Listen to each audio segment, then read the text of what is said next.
चलिए फिर आज शुरू कर दिया जाए फिर, है ना। प्रियम्बल देखते हैं, है ना। प्रियम्बल देखते हैं, हम लोग शुरुआत करते हैं। आप लोग बहुत, ये विजुअल है ना, ये दिख रहा है ना साफ साफ, ठीक है।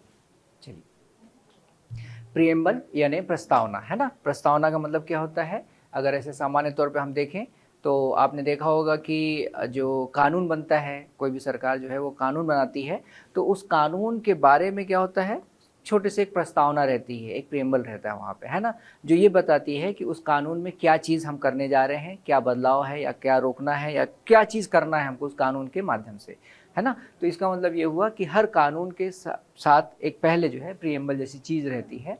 ध्यान रखने वाली बात यह है कि हम कॉन्स्टिट्यूशन पढ़ रहे हैं, यानी संविधान। ये अगर मैं कहूँ कि इंग्लिश अगर कहीं कोई दिक्कत हो रही है या हिंदी बोल रहा हूँ तो दिक्कत हो रही तो बताइएगा ना, उसको हम, है ना।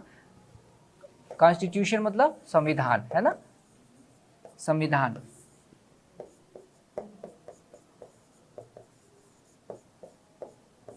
संविधान प्रियम्बल मतलब इसको बोलते हैं उद्देशिका या प्रस्तावना, है ना, ठीक है, उद्देशिका या प्रस्तावना, ठीक है ना। समझने वाली बात यह है कि हमारा जब संविधान की जब बात की जा रही है तो संविधान में एक प्रस्तावना जो दिया हुआ है, वो प्रस्तावना क्या बताता है, वो ये बताता है कि हमारे संविधान में एक्चुअल में क्या बताया गया है, क्या है उसमें, है ना। तो उसमें जो चीज़ें बताई गई हैं, या फिर अगर इसको थोड़ा सा और ज़्यादा अच्छे से अगर कहा जाए तो जो हमारे जो कॉन्स्टिट्यूशन मेकर थे, जिन्होंने संविधान का निर्माण किया, एक्चुअल में उनका पूरा एक दर्शन जो है वो दिखाई पड़ता है ना। और जाहिर सी बात है कि जो कॉन्स्टिट्यूशन जो हमारे मेकर थे, जो संविधान बनाने वाले लोग थे, इस देश के ही नागरिक थे, इसी देश के संस्कृति में ही पले बढ़े थे, यहीं की सारी चीज़ें उन्होंने सीखी थी, यहाँ का ही वैल्यू सिस्टम था उनका, है ना। तो जाहिर सी बात है अगर वो थे, और उस ज़माने में ना नैतिकता का स्तर बहुत ऊंचा था, क्योंकि आज़ादी की लड़ाई हुई थी, लोग जो है वहाँ पे बहुत ज़्यादा नैतिक हुआ करते थे। तो जाहिर सी बात है कि वो जब भी कोई इस तरीके का संविधान बनाएंगे तो वास्तव में वो पूरे देश को ध्यान में रख करके बनाएंगे, है ना, और अपने देश की ज़रूरतों को, अपने देश की संस्कृति को, समाज को, सारी चीज़ों को ध्यान में रख करके ही वो संविधान बनाएंगे, है ना। तो ये सारी चीज़ें हैं। तो इसका जब हम कॉन्स्टिट्यूशनल डेवलपमेंट पढ़ेंगे ना तो थोड़ी चीज़ें और बैकग्राउंड में चीज़ें देखेंगे ना। अभी हम लोग थोड़ा थोड़ा चीज़ देखते चलते हैं, जहाँ समझ में नहीं आएगा एकदम without any hesitation you have to ask, है ना, और उसी पॉइंट पे ही पूछना है आपको, ऐसा नहीं कि इंतजार करना है आपको, ठीक है ना। तो ये चीज़ ध्यान रखना है आपको। तो यहाँ पे जब हम प्रियम्बल की बात कर रहे हैं तो बहुत सारी ऐसी चीज़ें हैं जो फैक्चुअल है।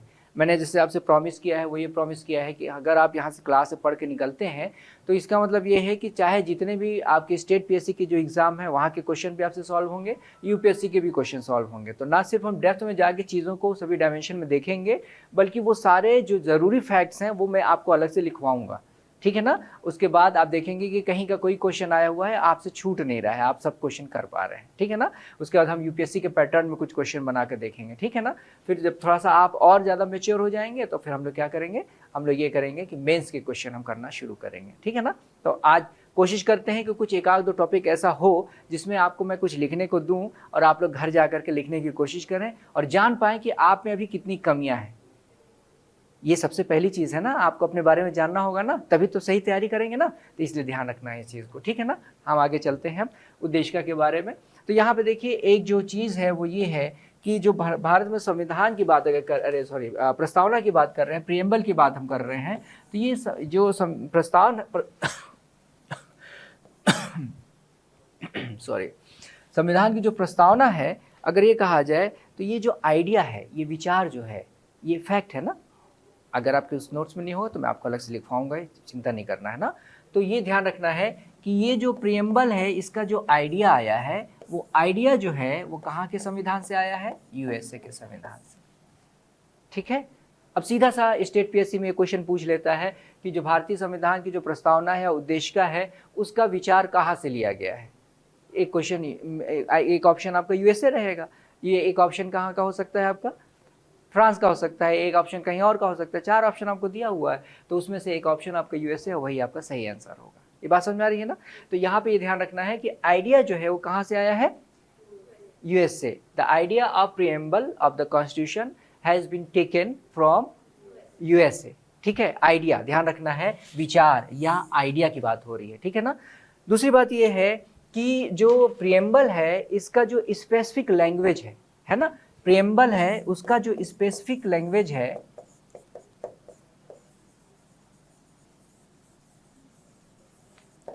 मतलब जो विशेष प्रकार की जो भाषा है उसकी शब्दावली है ना, तो ये कहां से लिया गया है? ये लिया गया है आपके ऑस्ट्रेलिया के संविधान से।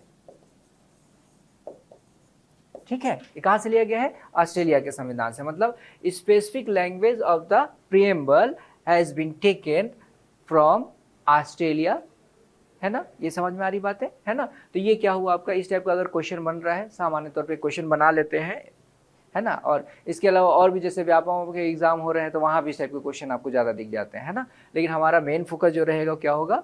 यूपीएससी ही रहेगा, ठीक है ना। लेकिन ये क्या है आपके लिए बोनस एक तरीके से, हम अगर इस तरीके से पढ़ रहे हैं तो आपको सारे एग्जाम में सारी जगह पे आपको बहुत ज़्यादा आसानी हो सके, हम ये बात कर रहे हैं ना, इसकी कोशिश कर रहे हैं। ठीक है, यहाँ तक क्लियर है अच्छे ढंग से, है ना।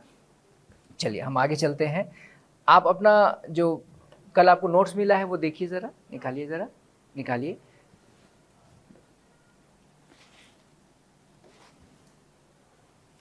अब उसको पढ़ना शुरू कीजिए। We the people of India having solemnly resolve, आपका हिंदी में तो हिंदी में पढ़िए, इंग्लिश में है तो इंग्लिश में पढ़िए आप। ठीक है, पढ़िए उसको ज़रा अच्छे से पढ़िए। देखिए वहीं से आप उतने में ही से कितने सारे क्वेश्चन निकालते हैं आप, है ना। वहीं से कैसे मेंस के क्वेश्चन निकलते हैं, ये सभी चीज़ हम देखना शुरू करेंगे, है ना। चलिए, तो हम ये देखते हैं कि प्रिएम्बल जो है वो हमको किस किस बात की क्लियरिटी देता है, क्या क्या बातें क्लियर करता है, स्पष्टता किस चीज़ की हमको देता है, ठीक है ना। तो सबसे पहले आप देखेंगे वहाँ पे we the people of India, हम भारत के लोग, है ना। तो यहाँ ध्यान रखिएगा ना, we the people of India या हम भारत के लोग, क्या लिखे हिंदी में कि इंग्लिश में लिखे हैं? हम भारत के लोग या we the people of India, है ना, हम भारत के लोग।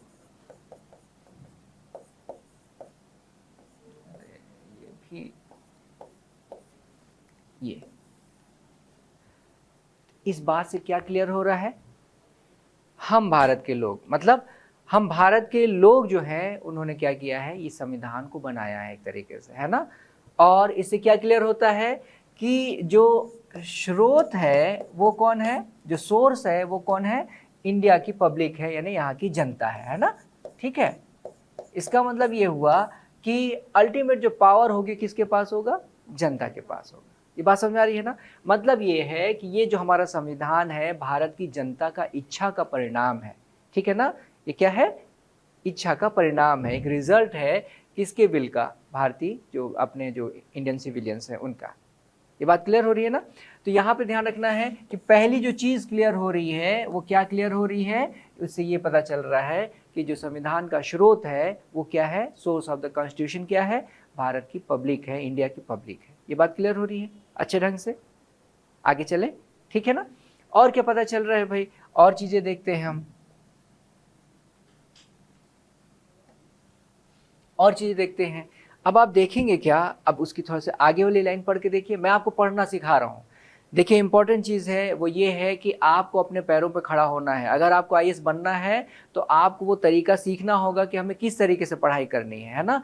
अगर हमारे ऊपर ही डिपेंड रहेंगे आप तो यकीन मानिए आप कभी नहीं बन पाएंगे, है ना। तो मैं आपको वो तरीका सिखा रहा हूँ और ये सब चीज़ें आपके मेंटरशिप वाले प्रोग्राम में मैं ज़्यादा करूँगा, ताकि आप जो है ना, हम रहें ना रहें, आप अपने जो आपने जिस उद्देश्य से एक सफ़र की शुरुआत की है, आगाज़ किया है आपने, उस सफ़र के आप मंजिल तक पहुँच सकें, अंजाम तक पहुँच सकें, ठीक है ना। तो ये पूरी कोशिश रहेगी, तो ध्यान रखना है। जैसे आप आगे देखिए, आगे क्या कह रहा है?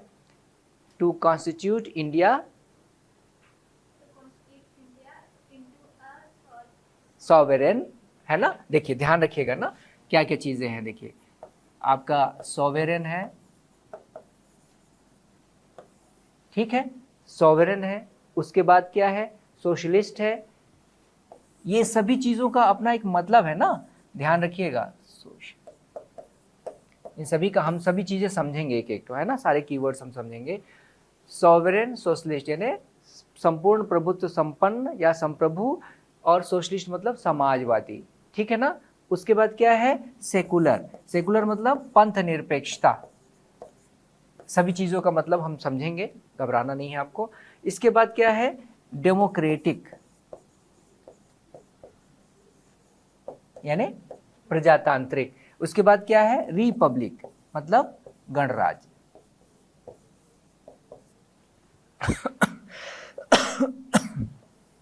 ठीक है, तो आप इस तरीके समझिए कि यूपीपीएससी का जब एग्ज़ाम होता है ना, Uttar Pradesh public service commission का, तो उसमें ये क्वेश्चन इस तरीके से पूछा गया है, क्या 4 ऑप्शन दे दिया है। 4 ऑप्शन दे करके आपसे पूछा है कि आपकी प्रस्तावना में इसका जो ऑर्डर है, इसका जो क्रम है वो बताइए आप। तो यह क्या किया है, 4 ऑप्शन दे दिया है। मान लीजिए पहला इसको दे दिया पहले ऑप्शन में, दूसरा ये दे दिया, तीसरा ये दे दिया, चौथा ये दे दिया, पाँचवा ये दे दिया। तो ये ऑर्डर तो है नहीं। ऑर्डर क्या है आपका, सॉवरेन, सोशलिस्ट, सेकुलर, डेमोक्रेटिक और रिपब्लिक, ये है। तो आपको ये चीज़ें दिमाग में रखना पड़ेगा, ध्यान रखिएगा। क्या करना पड़ेगा आपको, दिमाग में रखना पड़ेगा कि ये जो ऑर्डर है, ये चीज़ें जो है वहाँ पे बिल्कुल क्लियर होनी चाहिए। बात समझ में आ रही है ना। और ध्यान रखने वाली बात है, ये चीज़ें अभी हम समझेंगे, उसके बाद इसके मेंस का एक क्वेश्चन होगा। मेंस का क्वेश्चन किस तरीके से पूछेगा, मेंस का क्वेश्चन पूछेगा नेचर ऑफ इंडिया या नेचर ऑफ इंडियन कॉन्स्टिट्यूशन। मेरी बात समझ आ रही कि नहीं आ रही है। मतलब ये है कि उसको बोलते हैं हिंदी में प्रकृति, नेचर या प्रकृति, इसको हिंदी में कहते हैं प्रकृति। या देखिए ध्यान रखिएगा, यूपीएससी के प्रश्नों में सबसे खास बात ये होती है कि जो उसके टर्म्स हैं, जो शब्दावली है, अगर आप नहीं समझ पा रहे हैं तो आप उसका प्रश्न समझेंगे ही नहीं, और तब लिखने का भी बहुत मुश्किल होने वाला है आपको, है ना। इसीलिए ध्यान रखिएगा कि जब भी नेचर या प्रकृति की बात की जा रही है, या फिर एक स्वरूप, इसको स्वरूप भी कह सकते हैं, ठीक है ना, तो ये सब चीज़ें एक ही हैं, है ना। जब भी ये पूछेगा तो आपको क्या लिखना है, ये पांचों चीज़ें लिखनी है आपको, ठीक है। और इसको अभी हम समझ लेंगे तो इसके बाद आप इसको आराम से लिख पाएंगे, है ना। तो हम इसको समझने के बाद इस पे हम आएंगे, इस प्रश्न पे, ठीक है ना। तो ध्यान रखना है ये चीज़ें। तो ये सब चीज़ें जो है आपको ध्यान रखते हुए आगे चलते हैं हम। यहाँ पे दूसरी चीज़ हमने क्या देखा, हमने ये देखा कि प्रियम्बल से हमारा जो एक क्लैरिटी आती है वो क्या आती है कि हमारा जो इंडिया है उसका जो नेचर है वो क्या है ना। क्या है, sovereign, socialist, secular, democratic, Republic, है ना। तो अब इसके बारे में डिटेल समझेंगे तो इसके बाद फिर हम इसको लिखने लायक हो जाएंगे, है ना। फिर आते हैं, फिर ये कहते हैं कि इससे क्या है, हमारे संविधान का जो ऑब्जेक्टिव है यानी उद्देश्य जो है वो पता चलता है। ऑब्जेक्टिव क्या है भाई, उसमें देखिए आप लिखा होगा कि हम अपने नागरिकों को to ensure the Indian public, क्या है उसमें, जस्टिस, सोशल इकोनॉमिकल और पॉलिटिकल, है ना। मतलब यहाँ पे क्या है, आप एक चीज देखिए, जस्टिस कितने टाइप के जस्टिस हैं, ये भी क्वेश्चन है, यूपीपीसीएस प्री का क्वेश्चन है कि कितने टाइप के जस्टिस की बात संविधान की प्रस्तावना में की गई है। कितने टाइप की गई है, 3, है ना। सोशल, इकोनॉमिकल और पॉलिटिकल। ये सारे शब्द जो है ना, सारे जो जितने भी आप टर्म्स यूज़ कर रहे हैं ना, ये अपने आप में बहुत इंपॉर्टेंट है ना। अभी इसको हम डिटेल में समझेंगे। जब आप यहाँ से समझ के जाएंगे तब आपको बहुत सारी चीज़ें समझ में आने लगेगी। देखिए होता ये है कि यूपीएससी निकालना है आपको, तो बहुत इंपॉर्टेंट चीज़ है कि आपको न्यूज़पेपर पढ़ना ही पढ़ना है, हर हाल में पढ़ना है। न्यूज़पेपर आपको कब समझ में आएगा, जब आपके पास नॉलेज इंडेक्स होगा। सही बात है कि नहीं, जो इसका एडिटोरियल है, बाकी जो चीज़ें हैं वो पढ़ना है, आर्टिकल पढ़ना है, तो वो तभी समझ में आएगा आपको कि आप इस सारे टर्म जो हैं बहुत अच्छे ढंग से आपको क्लियर होंगे, तभी याद रखिएगा। तो थोड़ी मेहनत ज़्यादा करनी पड़ेगी, थोड़ी मेहनत ज़्यादा करनी पड़ेगी, ये याद रखिएगा, है ना।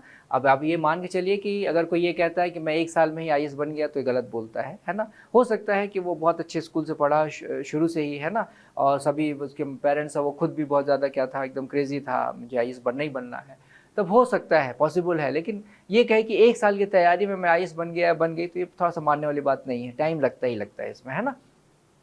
ये बात समझ में आ गई आपको। तो कितने प्रकार के जस्टिस की बात की गई है, 3। ये ऑब्जेक्टिव है यानी उद्देश्य है हमारे संविधान का कि हमारा क्या है, हम सामाजिक, आर्थिक, राजनीतिक न्याय जो है वो प्रोवाइड करें अपने पब्लिक को। यहाँ तक बात क्लियर हो रही है अच्छे ढंग से, कहीं कुछ दिक्कत नहीं है ना। फिर हम आ जाते हैं इसमें, और क्या चीज़ है ऑब्जेक्टिव के मामले में, अगर हम देखें तो और क्या हो सकता है। एक चीज़ है लिबर्टी। लिबर्टी, यानी एक आज़ादी की बात की जाती है। तो अब ये ध्यान रखना है कि ये क्वेश्चन भी बना हुआ है कि आपके प्रस्तावना में, संविधान की प्रस्तावना में कितने प्रकार की लिबर्टी की बात की गई है, कितने प्रकार की लिबर्टी की बात की गई है। देखिए, एक जो है वो क्या है आपका थॉट, मतलब आपका ओपिनियन, आपका विचार क्या है, ये सारी चीजें है ना। दूसरा जो है वो क्या है आपका एक्सप्रेशन, यानी आप अपनी बातें एक्सप्रेस कर सकते हैं, अपने आप को अभिव्यक्त कर सकते हैं। आप अगर कुछ कहना चाहते हैं तो आपको पूरी आज़ादी संविधान देता है कि आप अपनी बातें कह सकें, खुलकर बातें कह सकें, बिना किसी डर के कह सकें। ठीक है, बात समझ आ रही कि नहीं आ रही है। फिर उसके बाद तीसरी बात अगर करें हम, तो वो क्या होता है आपका बिलीव। ठीक है, मतलब आप किसी भी चीज पे अपना विश्वास कर सकते हैं, ठीक है ना। और चौथा जो है वो क्या है फेथ। फेथ अगर हिंदी में बात करते हैं इसको तो धर्म की स्वतंत्रता बोलते हैं ना। फेथ यानी आपको किसी धर्म में अपना विश्वास है ना, ये सारी चीजें, तो वो चीज फेथ कहलाती है। हिंदी में अगर बोलेंगे तो ये धर्म है, ठीक है ना। फिर उसके बाद पांचवा जो है वो क्या है आपका वर्शिप, उपासना की स्वतंत्रता, है ना। तो कितने प्रकार की लिबर्टी आपको मिलती है प्रस्तावना में? 5। ये भी क्वेश्चन आ चुका है, ठीक है। ये क्या होता है, ये सभी चीजें हम डिटेल से पढ़ेंगे, अच्छे ढंग से पढ़ेंगे। ये बात क्लियर हो रही है अच्छे ढंग से, है ना। इसके अलावा और देखिए जरा, उसमें आपने देखा होगा क्या कि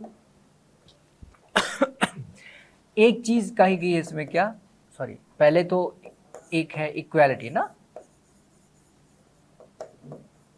इक्वालिटी की बात की गई ना इसमें, इक्वालिटी की बात की गई है। कितने टाइप की इक्वालिटी की बात की गई है? 2 टाइप्स, है ना। कौन कौन सी है भाई? एक जो है आपकी क्या, एक अपॉर्चुनिटी का है और दूसरा क्या है स्टेटस का है ना।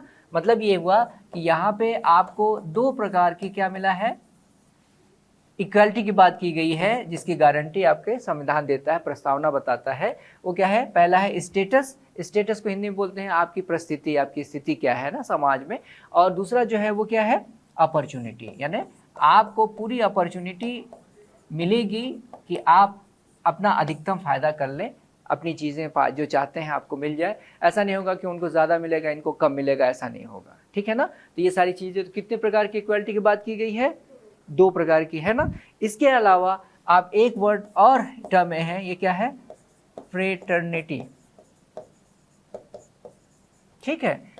और इसके साथ ही साथ आपकी डिग्निटी की बात की गई है। और किस चीज की बात की गई? और आपके,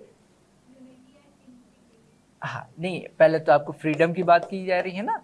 3 चीजें हैं, ध्यान रखिएगा इसमें, फ्रीडम, आपकी डिग्निटी, है ना, ये सारी चीजें। इसको किसमें समाहित किया गया है? ये फ्रेटर्निटी में, इसको बंधुता जिसको कहते हैं ना, ऐसी बंधुता जिसमें आपको स्वतंत्रता और आपकी गरिमा का पूरा ख्याल रखा जाएगा, ठीक है ना। और इससे क्या होगा? इससे ये होगा कि आप यूनिटी और इंटीग्रिटी ये सुनिश्चित कर पाएंगे, ठीक है। तो अब इस तरीके से चीजें समझिए आप, है ना। ये सारे टर्म जो है हम एक एक चीज को लेकर के अलग अलग चलेंगे, है ना, ध्यान रखना है आपको। इसके अलावा और देखिए जरा, आप लास्ट में आइए, वहां पे क्या लिखा हुआ है? डेट दिया हुआ है, डेट दिया हुआ है ना। तो इसका मतलब आपका संविधान जो है, अरे आपके संविधान की जो प्रस्तावना है वो किस बात की क्लियरिटी देता है कि किस डेट को हमने क्या किया है, इसको एडॉप्ट किया है और इनेक्ट किया है और इसको डेडिकेट किया है, या फिर हम लोगों ने अपने आप को उसको दिया है, गिव टू आवर सेल्फ, है ना। यानी ये पूरा डेट आपको लिखा हुआ, उसमें खास बात देखिए, मिति मार्गशीर्ष शुक्ल ऐसे करके दिया हुआ है ना, संवत 2006 विक्रम। अगर उसमें नहीं लिखा है तो आप लिख लीजिए उसको,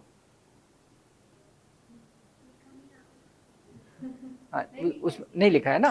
तो देखिए ध्यान रखिएगा, मैं ये चीज़ आपको इसलिए बता रहा हूँ ना, क्योंकि कभी कभी ऐसा होता है, कभी कभी जो प्रोविंशियल जब एग्जाम, स्टेट पीएससी के जब एग्जाम होते हैं ना, तो वहाँ पे क्या है, आपको 26 नवंबर 1949 नहीं देगा वो।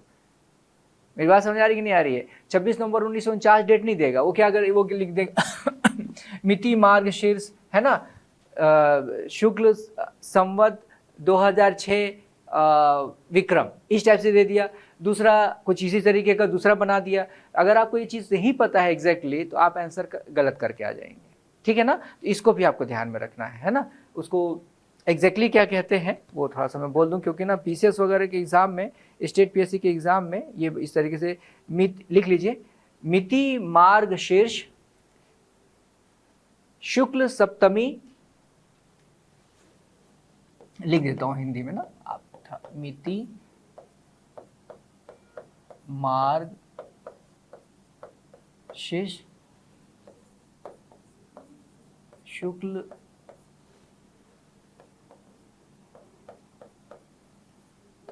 सप्तमी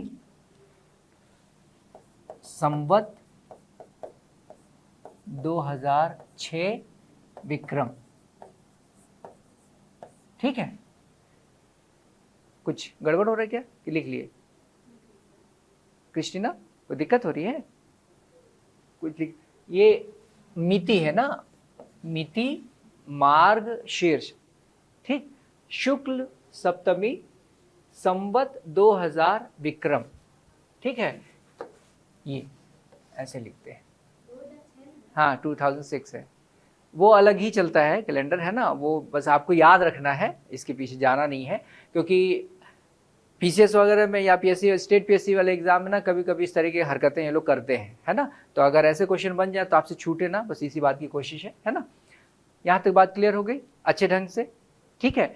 और क्या चीज़ पता चलता है हमको हमारे प्रस्तावना से? ये पता चलता है कि हमारा जो संविधान के जो निर्माता हैं उनका दर्शन, उनकी फिलॉसफी क्या थी, सोच क्या थी, है ना। तो ये सारी चीज़ें किससे पता चल रही हैं आपको, है ना, प्रस्तावना से, संविधान की प्रस्तावना से, प्रीएम्बल से, ठीक है ना। और क्या, और ये भी पता चलता है कि अगर हम जानना चाहें कि संविधान जो है एक्चुअल में किस बात की गारंटी दे रहा है, या फिर संविधान हमारा क्या चाहता है, या फिर हमारे संविधान के निर्माता क्या चाहते थे, वो पूरा का पूरा दर्शन जो है आपको यहाँ से मिल जाता है। साथ ही साथ संविधान में कहीं भी कोई चीज़ है एम्बिगुअस है अगर, है ना, मतलब उलझा हुआ, मतलब जहाँ बात क्लियर नहीं हो पा रही है, तो वहाँ पे अगर कुछ है तो इसका मतलब ये है कि वो जो चीज़ें हैं उसको क्लियर करने में हमारा जो प्रीएम्बल है वो क्या करता है, इंपॉर्टेंट रोल अदा करता है। ये बात समझ में आ रही है ना, यहाँ तक क्लियर है, ठीक।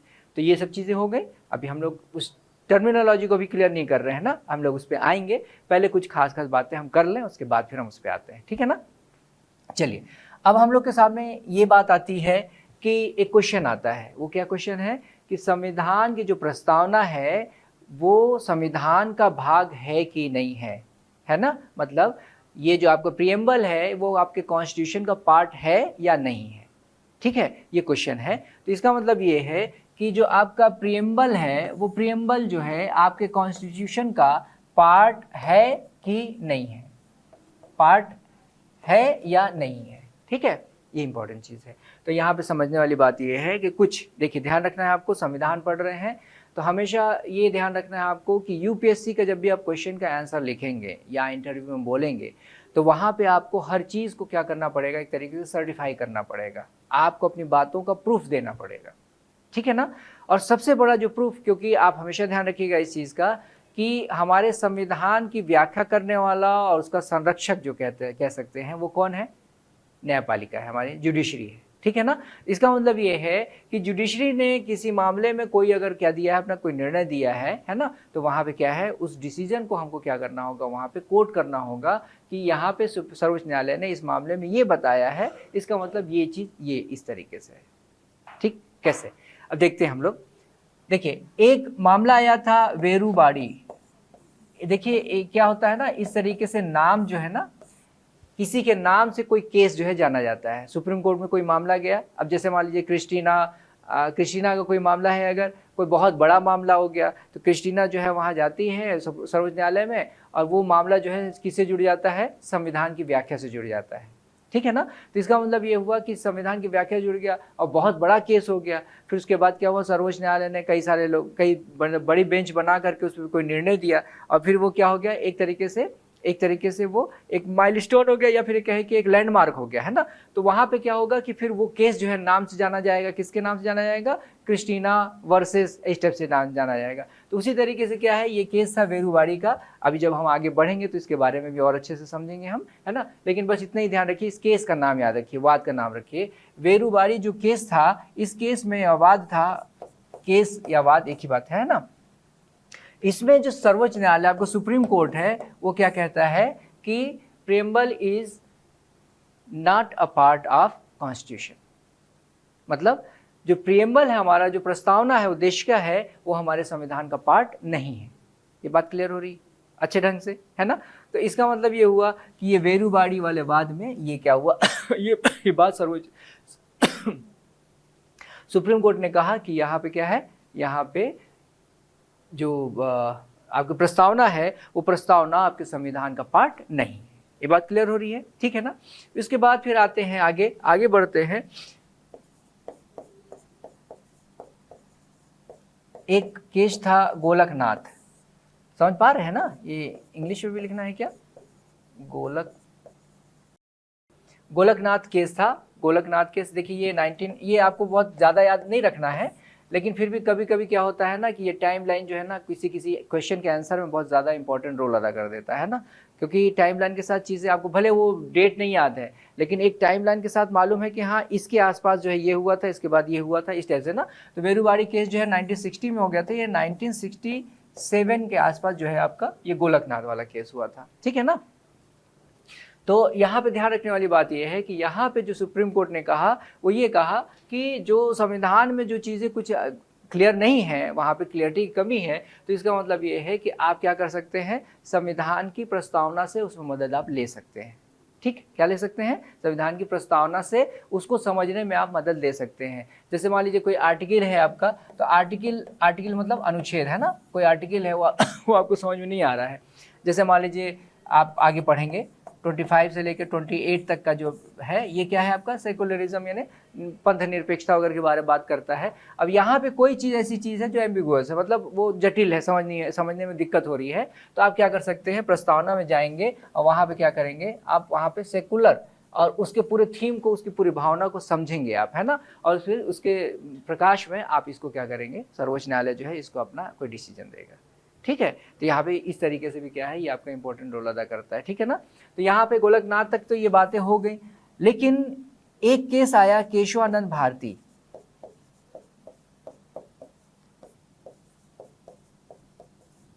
केशवानंद भारती ये आपका 1973 में आया, है ना। एक इसका डेट जो है बहुत ज़्यादा इंपॉर्टेंट है, 24 अप्रैल, है ना, अप्रैल। अभी इसके बारे में परेशान मत होइएगा ना, अभी डिटेल से हमको सारी चीज़ पढ़ना है, तो परेशान नहीं होना है आपको। 24 अप्रैल 1973 क्यों ज़्यादा इंपॉर्टेंट है, क्योंकि सर्वोच्च न्यायालय सुप्रीम कोर्ट ने एक कॉन्सेप्ट जो है वो इंट्रोड्यूस किया था बेसिक स्ट्रक्चर का, यानी इसको बोलते हैं आधारभूत संरचना, संविधान की आधारभूत संरचना का सिद्धांत, basic structure of the constitution, है ना। तो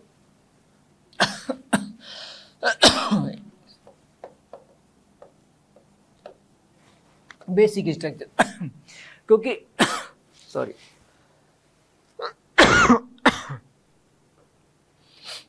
तो ये इस डेट से क्या हुआ, इसके पीछे बड़ी कहानी है, और ये जो है बहुत अपने आप में बहुत ज़्यादा इंपॉर्टेंट है ना। तभी इसमें थोड़ा सा अपने आप को परेशान मत कीजिएगा, बहुत रिलैक्स रहिए, ये सब चीज़ें हम पढ़ेंगे आगे। बस यहाँ पे ये ध्यान रखना है कि केशवानंद भारती केस जो है ये बहुत ज़्यादा फेमस इसलिए हो गया क्योंकि इसमें जो बेसिक स्ट्रक्चर का कॉन्सेप्ट आया था ना, ये जो चीज़ थी, क्योंकि उस दौरान आपने देखा होगा कि इंदिरा गांधी एक सुप्रीम पावर के तौर पे आ गई थी, है ना। वो हर चीज़, मतलब उस समय आपके जुडिशरी और आपका जो लेजिस्लेचर है, एग्जीक्यूटिव है, उसके बीच में ज़बरदस्त लड़ाई चल रही थी सुप्रीमेसी को लेकर के कि कौन ज़्यादा ऊपर है, कौन मतलब ज़्यादा पावरफुल है, इस टाइप की चीज़ें चल रही थी। तो उसी में ही क्या हुआ कि ये बेसिक स्ट्रक्चर का कॉन्सेप्ट आया था, तो हम लोग उसको देखेंगे। वो सारी चीज़ें आपके यूपीएससी का मेंस का क्वेश्चन बनता है यहाँ से ज़्यादा, ठीक है ना। तो हम लोग डिटेल से उसको पढ़ेंगे जब हम फंडामेंटल राइट्स पढ़ेंगे तब, है ना, ठीक है।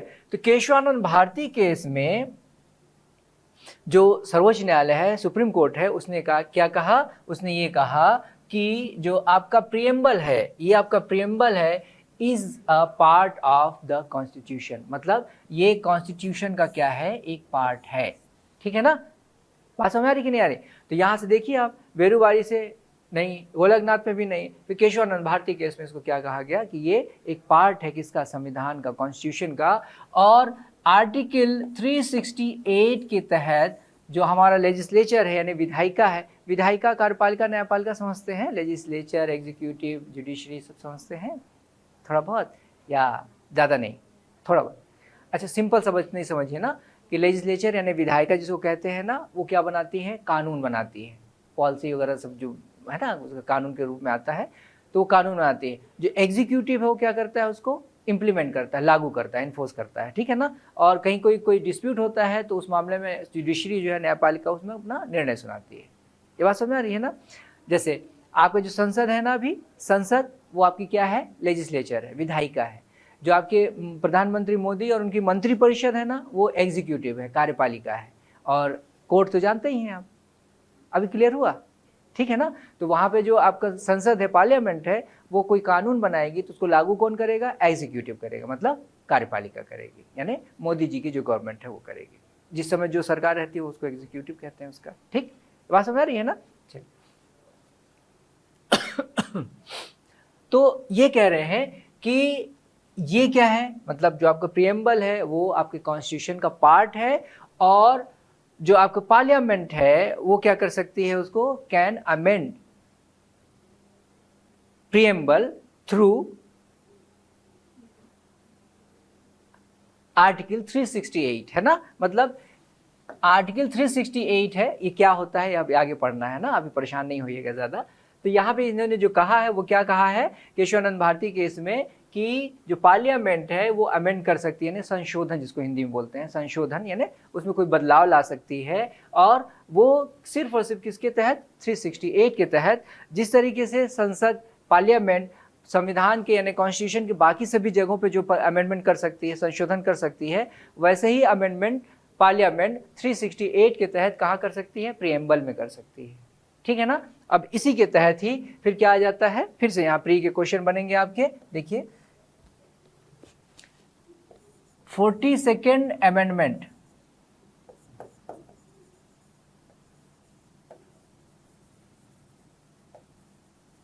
इसको हिंदी में कहते हैं संशोधन ना।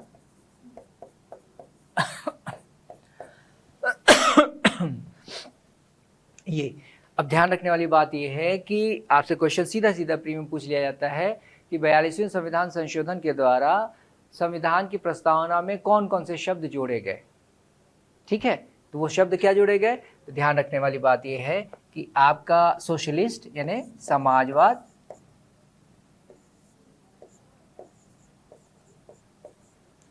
समाजवाद, पंथ निरपेक्षता,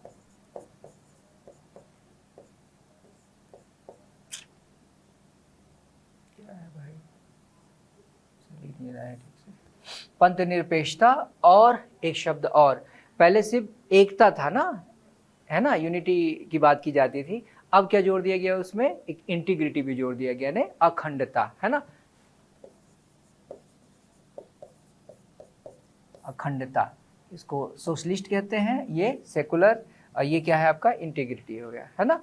ये तीन चीजें जो है किसके माध्यम से जोड़ा गया है, 42nd अमेंडमेंट के माध्यम से जोड़ा गया है आपके कॉन्स्टिट्यूशन में, प्रियम्बल में, ठीक। तो ये सब पूछ लेता है कि कौन सा शब्द नहीं जोड़ा गया, जोड़ा गया, ये सब प्री के क्वेश्चन है आपके, है ना। तो ये तीन शब्द आपको ध्यान रखने हैं, सोशलिस्ट, सेकुलर और इंटीग्रिटी, ये तीन शब्द आपके जोड़े गए हैं किसमें, आपकी प्रस्तावना में, किसके द्वारा, 42nd अमेंडमेंट के द्वारा। कॉन्स्टिट्यूशनल अमेंडमेंट जो हुआ था 42nd, वो उसके द्वारा, ये 1996 में हुआ था ना, 76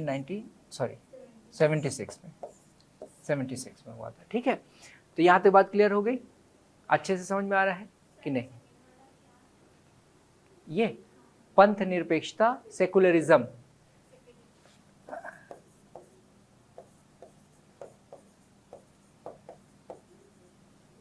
सेकुलरिज्म,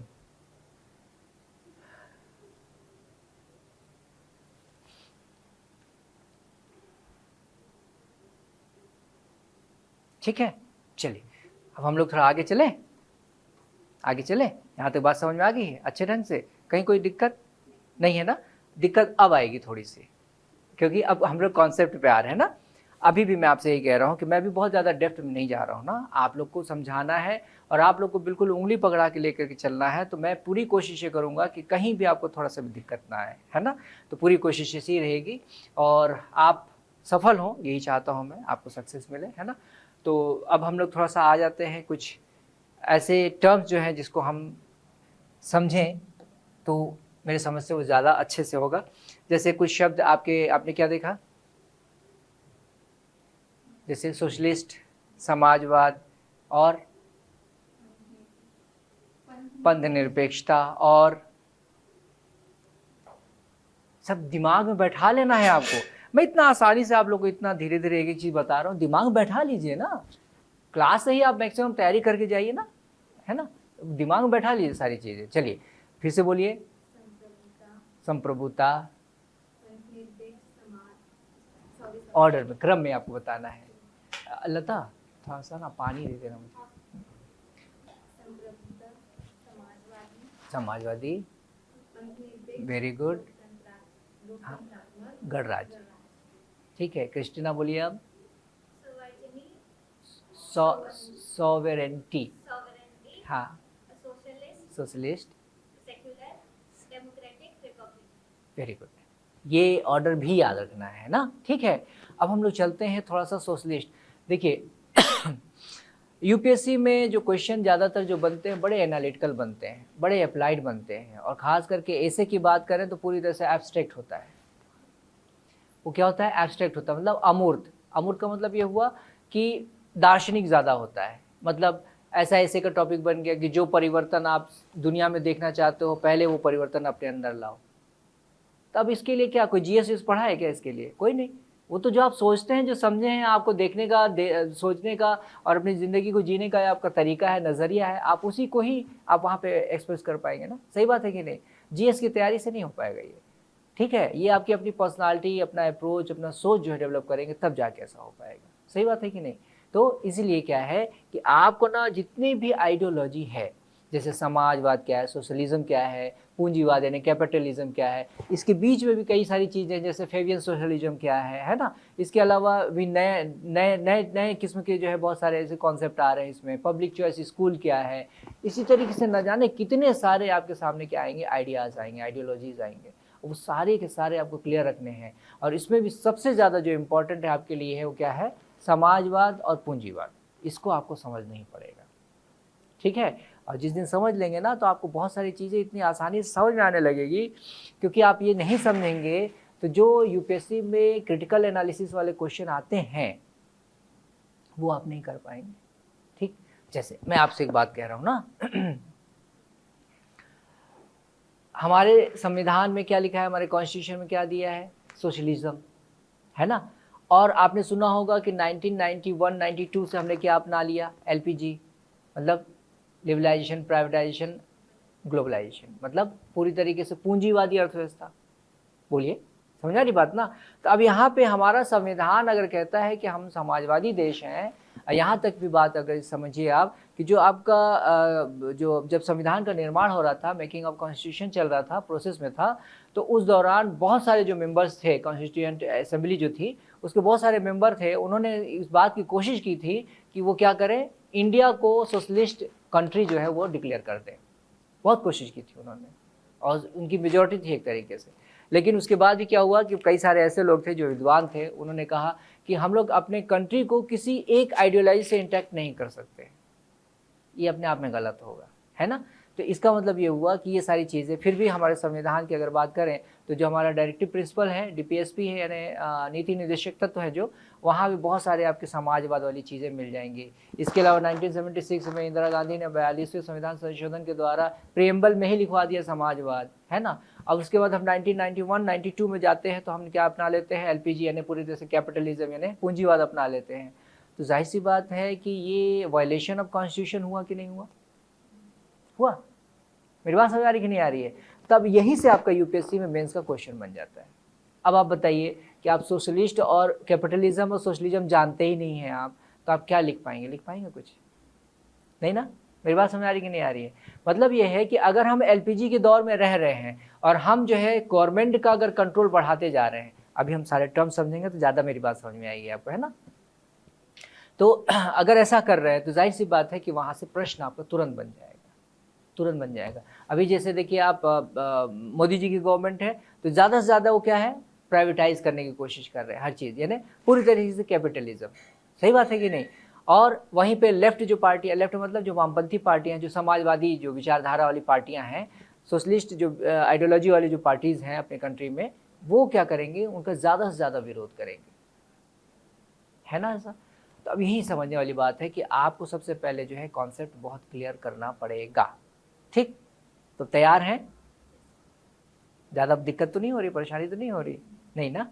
आप 10 बार नहीं 20 बार जितने बार पूछेंगे मैं आपको बताऊंगा, लेकिन ये ज़रूरत है समझने की, ठीक है। और ये सिर्फ आपके एग्ज़ाम के क्वालिफाई करने के लिए ही नहीं, आप अपने सरकार की पॉलिसी को सही और गलत समझने के लिए भी, उसके एनालिसिस करने के लिए भी ये आइडियोलॉजी बहुत ज़रूरी है आपको समझना, ठीक। अच्छे समझ आ रही बात, चले आगे, ठीक। चले पहला टर्म समझते हैं ना, अभी टाइम है, हम लोग आराम से समझ सकते हैं। अभी तक कुछ ऐसा जो आपको लगता है कि रिवीजन करना है, नहीं ना, सब चीज़ ओके है, ठीक।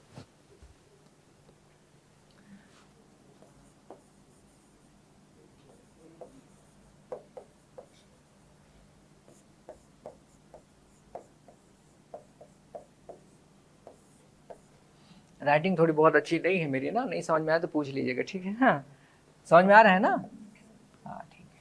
ये बोर्ड पे लिखना और कॉपी पे लिखने में फ़र्क है ना, तो बोर्ड पे लिखने में थोड़ा सा दिक्कत होती है, ठीक है। खैर चलिए सोशलिज्म की बात करते हैं, समाजवाद की बात करते हैं। तो मैं आपको बहुत ज़्यादा एकदम मतलब जो थ्योरी में लेकर ना जाऊँ, आपको बहुत सिंपल सी कहानी सुना करके मैं आपको चीज़ें समझाऊँ तो मुझे लगता है ज़्यादा समझ में आएगा आपको, ठीक है ना। चलिए जो हमारे एंसेस्टर्स थे, जो पूर्वज थे हमारे, नंगे पुंगे रहते थे, न घर था, न परिवार था, न मकान था, न कपड़ा था, कुछ नहीं था, जीने का कोई तरीका ही नहीं था, बस जीना ही था, है ना। चाहे जैसे जी लो, कुछ भी खा लो, कुछ भी पी लो, कुछ भी पहनो या ना पहनो, जैसे रहना रह लो, बस जीना ही आपके लिए सबसे ज़्यादा ज़रूरी था, सर्वाइवल बस आपके लिए सबसे ज़्यादा इंपॉर्टेंट था। ये बात समझ में आ रही, ठीक। अब चूँकि क्या था वहाँ पे, पॉपुलेशन क्या था, बहुत कम था, कम था, ज़रूरतें भी बहुत छोटी थी, बस जीना ही भर था। आज के जैसे थोड़ी कि चश्मा ये होना चाहिए, कपड़े ऐसे होने चाहिए, खाने का ये आइटम होना चाहिए, घूमने के लिए ये होना चाहिए, टीवी ये होना चाहिए, मोबाइल ये सब चीज़ें थी ही नहीं वहाँ पे। ज़रूरतें भी क्या थी, नहीं थी, लोग बस जीना ही था, उनके लिए सबसे ज़्यादा इम्पोर्टेंट क्या था, सर्वाइवल, है ना। 6:30 तो नहीं हुआ ना, नहीं 5:30 ही हुआ, नहीं तो पता चला पढ़ाने में भूल गया, अगली क्लास जो है। चलिए अब यहाँ पे समझने वाली बात यह है कि पॉपुलेशन धीरे धीरे क्या होगी, बढ़ेगी ना, बोलिए पॉपुलेशन अरे खांसी आ रही है। तो जब पॉपुलेशन बढ़ेगी तो जो ज़रूरतें थी वो भी धीरे धीरे बढ़ेंगी ना। खाने का सामान आज थोड़े से हो जाता था, अब पॉपुलेशन बढ़ गया तो खाने के सामान की ज़रूरत बढ़ जाएगी ना, बोलिए, है ना। उसके बाद फिर क्या होगा, बाकी चीज़ें भी धीरे धीरे ज़रूरत के रूप में बढ़ेंगी, है ना। तो अब यहाँ समझने वाली बात ये है कि अलग अलग रीज़न है, मान लीजिए, है ना, अलग अलग रीज़न है। तो यहाँ की जो जैसी जोग्राफी होगी, वहाँ के जैसे सॉइल होगा, एटमॉस्फेयर होगा, उसके अकॉर्डिंग ही वहाँ पे क्या होगा, जो भी चीज़ पैदा होती है, खाने पीने की जो भी चीज़ पैदा होगी। अब जहाँ पे आपके राइस होता है, पैडी होता है, वहाँ पे वहाँ का क्लाइमेट बिल्कुल अलग होगा ना, सही बात है कि नहीं। और जहाँ पे आपका व्हीट होता है, वहाँ का क्लाइमेट थोड़ा अलग होगा, सही बात है ना। इसके अलावा अलग अलग किस्म के जो क्रॉप्स होते हैं उसके लिए अलग अलग तरीके का क्लाइमेट चाहिए होता है। ये बात समझ में आ रही कि नहीं आ रही। इसका मतलब ये है कि यहाँ पे कुछ लोग रहते हैं, यहाँ पे कुछ लोग रहते हैं, ऐसे ऐसे अलग अलग रहते हैं। यहाँ पे कोई एक चीज़, मान लीजिए ए नाम की चीज़ पैदा होती है, यहाँ बी नाम की चीज़, यहाँ सी, यहाँ डी, यहाँ ई, इस तरह की चीज़ें पैदा होती है। मतलब ये चीज़ यहाँ नहीं पैदा होती है, ये चीज़ यहाँ नहीं पैदा होती है, ये चीज़ यहाँ नहीं, इस टाइप की समझिए आप, ठीक है ना। अब धीरे धीरे क्या हो रहा है कि धीरे धीरे आबादी बढ़ रही है, लोग जो है एक दूसरे पे डिपेंड होने लग रहे हैं, धीरे धीरे कुछ कुछ चीज़ें आप सीखने लगे हैं। इंसान की प्रवृत्ति सीखने का है ना, इंटेलिजेंस होता है उसके पास, है ना। तो धीरे धीरे क्या हुआ, वो चीज़ें होने लगी। फिर ये लोग एक दूसरे से थोड़ा बहुत कहीं ना कहीं किसी तरीके से एक दूसरे से मिलना जुलना होने लगा। यहाँ के लोग यहाँ गए, यहाँ के लोग यहाँ गए, जब जाने लगे तो यहाँ पे कुछ अलग किस्म की चीज़ थी, इनके पास कुछ अलग किस्म की चीज़ थी, तो ये लोग धीरे धीरे एक्सचेंज करने लगे। एक्सचेंज का फॉर्मूला उनको पता चल गया कि हमारे पास ये चीज़ नहीं है, इनके पास ये चीज़ है, तो अपनी थोड़ी चीज़ इनको दे के हम ये चीज़ ले सकते हैं। ये बात समझ में आ रही? फिर धीरे धीरे क्या होने लगा, ये चीज़ ऑर्गेनाइज होने लगी। मतलब ये हुआ कि वहाँ कबीलों के बीच में एक छोटा सा हाट बोलेंगे ना, हॉट नहीं बोलेंगे, हाट बोलेंगे ना, हाट मतलब छोटा सा बाजार जो होता है, वो यहाँ पे क्या होगा, धीरे धीरे डेवलप होना शुरू होगा। मतलब अब यहाँ से भी लोग यहाँ आएंगे, यहाँ से भी यहाँ आएंगे, यहाँ से भी यहाँ आएंगे, यहाँ से भी यहाँ आएंगे, ये बाजार धीरे धीरे क्या हो रहा है, पैदा हो गया। अभी मेरी बात समझ में आ रही होगी धीरे धीरे ना, ठीक है। तो यहाँ पे क्या हो गया, धीरे धीरे बाजार एक डेवलप होने लगा। यहाँ पे क्या हो रहा है, चीज़ों को हम एक्सचेंज कर रहे हैं, एक्सचेंज कर रहे हैं। इसका मतलब ये हुआ कि हम जो सामान, हमारी जो ज़रूरत की चीज़ें हैं वो हम ले रहे हैं, और जो चीज़ें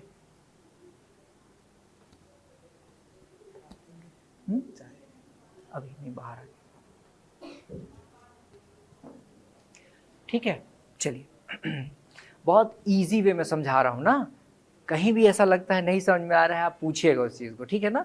ये बहुत इजी वे में चीज़ों को समझाने की कोशिश कर रहा हूँ ताकि आप अच्छे समझ सके उस चीज़ को, है ना। अब यहाँ पे धीरे धीरे क्या हो गया, एक छोटा सा हाट जो है वो वहाँ पे डेवलप होना शुरू हुआ। अब यहाँ पे लोग धीरे धीरे एक दूसरे से सामान जो है एक्सचेंज करने लगे, ठीक। यहाँ तक बात क्लियर हो रही। अब थोड़ा समझने वाली बात यह है कि कभी कभी ऐसी भी चीज़ होगी जो क्या होगी, बहुत कम होती होगी, लेकिन लोग जो है उसको ज़्यादा चाहते होंगे। मतलब ये सामान मेरे पास होना चाहिए, लेकिन उसका प्रोडक्शन बहुत कम होता है। तो जाहिर सी बात है कि पहले मान लीजिए आप 5 सामान यहाँ वाला जो है, वो 5 सामान यहाँ वाला दे करके 5-5 सामान जो है, ये 5 सामान दे के 5 सामान ले लेते थे, ये एक्सचेंज हो जाता था, ठीक है। लेकिन अब क्या हुआ, कुछ ऐसी दुर्लभ चीज़ें हैं जो बहुत कम मिलती हैं, बहुत कम होती हैं, लेकिन वो सबकी ज़रूरत है, उसके साथ कुछ ऐसा वैल्यू जुड़ गया है ना। तो अब इसका मतलब ये हुआ कि अब ये एक सामान दे करके इसके बदले में 5 सामान ले लेता है। इसका मतलब इसकी कीमत बढ़ने लगी ना, बोलिए, बढ़ने लगी ना। तो अब ये चीज़ समझने वाली बात है कि ये जो है इसकी वैल्यू धीरे धीरे बढ़ने लगी। तो जाहिर सी बात है जिसके पास ये सामान ज़्यादा होगा वो उसकी वैल्यू समाज में ज़्यादा होगी कि नहीं होगी। एक स्ट्रेटिफिकेशन धीरे धीरे आ रहा है ना। मतलब ये कहना चाहिए कि इनफॉर्मली ही आ रही है, फॉर्मल अभी नहीं हुआ है, लेकिन ये धीरे धीरे चीज़ें आ रही हैं ना, सही है ना। उसके बाद धीरे धीरे क्या होने लगा कि जब ये चीज़ आने लगी, जाहिर सी बात है कि समाज में हर आदमी क्या चाहता है, अपना स्टेटस ऊपर करना चाहता है। तो इस सामान को ज़्यादा से ज़्यादा लोग क्या करेंगे, कलेक्ट करने की कोशिश करेंगे ना, है ना। बात समझ आ रही कि नहीं आ रही है। तो ये समाज एक क्या करने लगे, एक संपत्ति की अवधारणा, एक कॉन्सेप्ट आ गया प्रॉपर्टी का। जिसके पास जितनी ज़्यादा संपत्ति होगी, प्रॉपर्टी होगी, वो क्या होगा, समाज में अपने आप ऊपर उठ जाएगा। ये बात समझ आ रही। फिर धीरे धीरे क्या हुआ, धीरे धीरे आपका जो करेंसी, मुद्रा जैसी चीज़ जो है वो क्या हो गई, अस्तित्व में आने लगी। कुछ जैसे धातु, सोना, चांदी वगैरह धीरे धीरे खोज होने लगी ना भाई। कम था, बहुत ज़्यादा चमकीला था, उसकी अपनी वैल्यू जो है वो बढ़ने लगी। अब लोग क्या करने लगे, अब उसको एक्सचेंज में इस तरीके की चीज़ें जो है वो इस्तेमाल करने लगे, ठीक है। अब ये चीज़ समझ में आया कि एक सोने का सिक्का दे करके मैं इतना सारा सामान ले सकता हूँ। इसका मतलब ये है कि ये सामान ज़्यादा इंपॉर्टेंट हुआ कि ये ना। तो इस कलेक्शन लोग किसका करेंगे, इसका करेंगे ना, सही बात है कि नहीं। अब धीरे धीरे संपत्ति की अवधारणा आ गई, मुद्रा की अवधारणा आ गई, लोग जो है इसको इकट्ठा करने लगे। तो समाज में स्ट्रेटिफिकेशन आ जाएगा कि नहीं, ऊंच नीच जैसी चीज़ पैदा होने लगेगी ना। मेरी बात समझ आई। दूसरी बात कि ये जो कलेक्शन होगा ये कुछ लोगों के पास होगा और ज़्यादातर लोगों के पास ये चीज़ें नहीं होगी तो क्या करेंगे वो लोग, छीनेंगे, डकैती करेंगे, मारपीट करेंगे, ये सारी चीज़ करेंगे ना। इसका मतलब ये हुआ कि अब यहाँ पे क्या हुआ, संपत्ति की अवधारणा पैदा हुई, मुद्रा जैसी चीज़ आ गई। अब यहाँ पे क्या होने लगा, चोरी, डकैती, छिनैती, ये सारी चीज़ें होने लगी, ठीक। अब ये लोग जो व्यापार के रूप में करने लगे सारा काम, अब सामान को इकट्ठा करना, बाजार लेके जाना, वहाँ से बदले में मुद्रा लेकर के आना, ये सब चीज़ें होने लगी। अब ये क्या है, जब रास्ते में जाते थे तो रास्ते में डकैत मिलते थे, लूट लेते थे, ये सारी चीज़ें, है ना। तो इसका मतलब ये हुआ कि अब जो है, अब ये जो जितने बड़े लोग हैं इनको सिक्योरिटी चाहिए कि नहीं चाहिए, चाहिए ना। तो इसका मतलब ये है कि धीरे धीरे इन्होंने क्या किया, एक संस्था को जन्म दिया। वो क्या था, राज्य, स्टेट। बहुत ध्यान समझिएगा, क्या जन्म दिया, स्टेट। अब स्टेट जब आया है तो जाहिर सी बात है उसके मैकेनिज्म में फिर उसके ऑफिसर, पुलिस वगैरह सारे धीरे धीरे डेवलप होंगे, है ना भाई। वो अपने इनिशियल लेवल पे रहे होंगे, आज के लेवल पे नहीं रहे होंगे, लेकिन धीरे धीरे पैदा होने लगे ना। अब ये बताइए आप कि इसको पैदा किसने किया है? ये बड़े बड़े संपत्ति वाले लोगों ने, प्रॉपर्टी वाले लोगों ने, है ना। तो ये काम किसके लिए करेगा? इनके लिए करेगा ना भाई, सही बात है कि नहीं। अब बाकी जो जनता है वो क्या होगी? ज़्यादातर वो गरीबी या नीचे लेवल पे होगी, सही बात है ना। तो इसका मतलब ये हुआ कि ये लोग जो है एक तरीके से कहा जाता है, मार्क्सवादी जो कहते हैं, जो राज वगैरह जो भी चीज़ें हैं वो क्या है? पूंजीवाद का पैदाइश है। ठीक, मतलब ये पूंजीपतियों को पूंजीवाद का संरक्षक है, ठीक है ना। इसीलिए क्या है, जब मार्क्स से बात करते हैं तो ये कहता है कि अगर समाज में टोटल इक्वालिटी लाना है, इससे क्या पैदा हो रहा है? इनइक्वालिटी पैदा हुआ ना, असमानता पैदा हुआ कि नहीं हुआ। अब ये कहता है कि अगर ये पूरी समानता लाना है, भाई समानता एक आदर्श है ना, एक वैल्यू है ना, सब लोग को समान होना चाहिए, हम वही तो पढ़ रहे हैं ना। तो जो समाजवादी, जो मार्क्सवादी समाजवादी जो अवधारणा है वो ये कहता है कि ये जो राज्य है इसको पूंजीवाद ने जन्म दिया है अपने प्रोटेक्शन के लिए। तो इसका मतलब ये है कि जब तक ये राज्य जो है इसको ख़त्म नहीं कर दिया जाएगा, यानी जो असमानता को पैदा करता है, बढ़ावा देता है, वो कौन है? राज्य है। जब तक इसको ख़त्म नहीं कर दिया जाएगा तब तक समाज में इक्वालिटी नहीं आ पाएगी, समानता नहीं आ पाएगी। इसीलिए मार्क्स ने क्या कहा है? एक सशस्त्र क्रांति की बात कही है, मतलब एक रिवॉल्यूशन होगा जिसमें क्या होगा? जिसमें जो है ये आपके जो कैपिटलिस्ट हैं पूंजीवादी हैं, उनको क्या किया जाएगा? ख़त्म कर दिया जाएगा। और ख़त्म करने के बाद समाज में ना कोई राज्य रहेगा, ना कोई सत्ता रहेगी, कुछ नहीं रहेगा, सब लोग बिल्कुल क्या होंगे? इक्वल हो जाएंगे। मेरी बात समझ में आ रही? इसका मतलब समाजवाद की अगर हम बात कर रहे हैं तो समाजवाद का मतलब क्या हुआ? समानता, इक्वालिटी। ये बात समझ में आ रही? अच्छे ढंग से समझ में आ रही है ना? क्लियर है ना। अब यहाँ पे थोड़ा सा और आगे चलते हैं।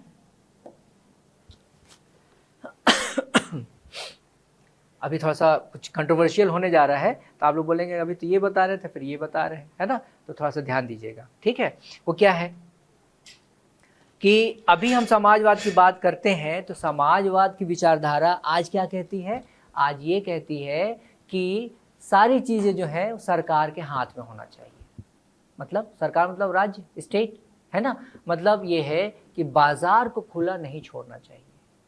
बाजार को अगर आप खुला छोड़ देंगे, यानी डिमांड और सप्लाई के मोड पे सिर्फ काम करेंगे, यानी मांग और आपूर्ति के नियम पे सिर्फ काम करेंगे अगर, तो इसका मतलब ये है कि मांग और आपूर्ति के नियम जो है वो क्या होंगे? सबसे ज़्यादा जो पूंजीवादी जो है लोग हैं उनको फ़ायदा पहुंचाएगा, ठीक है ना। जो गरीब लोग हैं वो और ज़्यादा गरीब होते जाएंगे, उनका कोई सुनवाई नहीं होने वाला है।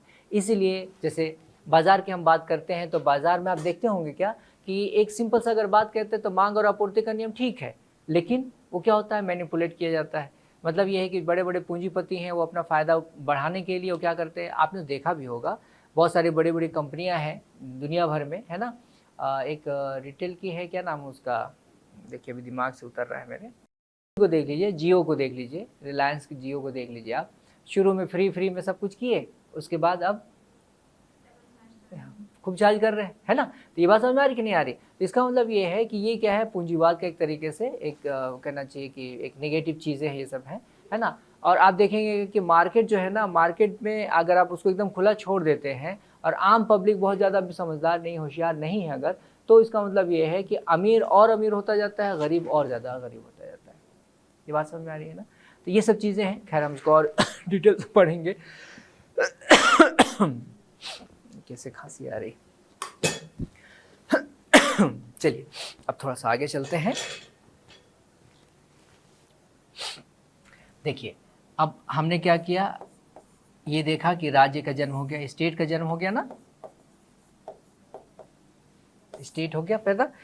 हमने क्या देखा? अकॉर्डिंग टू मार्क्सिज्म क्या देखा कि इसको जो पैदा किया है, किसने पैदा किया है? बड़े बड़े पूंजीपतियों ने पैदा किया है ना भाई, अपने फ़ायदे के लिए, अपने प्रोटेक्शन के लिए इसको पैदा किया है। तो अब यहाँ पे मार्क्स क्या कहता है? ये कहता है कि जब तक ये स्टेट या राज्य जो है वो ख़त्म नहीं होगा तब तक जो है वो समानता नहीं आ सकती है। और ये राज्य या स्टेट जैसी चीज़ कब ख़त्म होगी? जब एक बहुत बड़ी क्रांति होगी, ठीक है ना, बहुत बड़ा रिवॉल्यूशन होगा। बहुत बड़ा रिवॉल्यूशन होगा तो क्या होगा?